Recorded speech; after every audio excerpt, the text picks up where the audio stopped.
After 471 days of all-out war and indiscriminate violence, the people of Gaza wake up to an unfamiliar sound.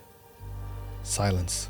A silence punctured not by the sound of Israeli drones and airstrikes, but of the laughter of children.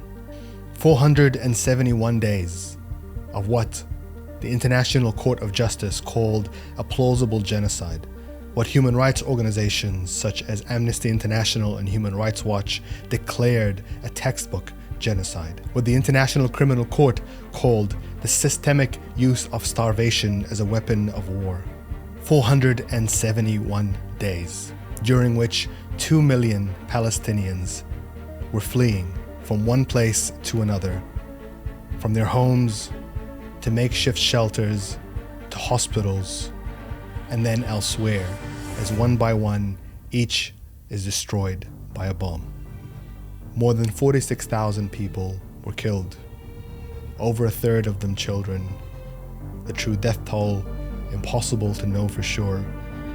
That is, until now. As thousands begin their trek back to the rubble of their homes, for the first time they have a chance to assess the destruction, the loss, the irreparable change. Gaza is unrecognizable, but the Palestinians vow they will rebuild. Over these same 471 days, the families of 95 Israeli hostages have waited desperately for any signs of life, and now wait desperately still for their loved ones to be returned a handful at a time. But this day could have come much sooner. And in fact, it almost did.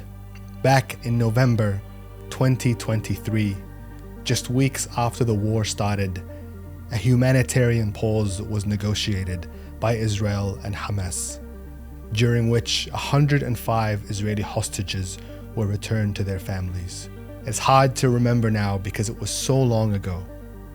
But internal politics inside Israel barreled the war forward, fueled by a public hungry for revenge, a prime minister shielding himself from prosecution, and Western allies unwilling to stem unconditional political and military support in the face of overwhelming public outrage. This is a war that the world ultimately refused to stop. And for what? Today, Israelis watch the scenes of celebration inside Gaza, the re-emergence of Hamas and Al-Qassam fighters, and they wonder what exactly was achieved. Meanwhile, the far right, whose messianic figureheads unleashed hell in the West Bank, who danced to the sound of bombs over Gaza, who drew up blueprints of the settlements they wanted to build over the rubble of homes in Gaza, they want the war to continue. Netanyahu himself, facing the collapse of his fragile coalition and a bitterly divided country, says he has the right to keep fighting. And all of this on the dawn of a new Trump presidency, one that vows to be nothing but unpredictable. So what happens now to Israel, to Palestine, to Gaza?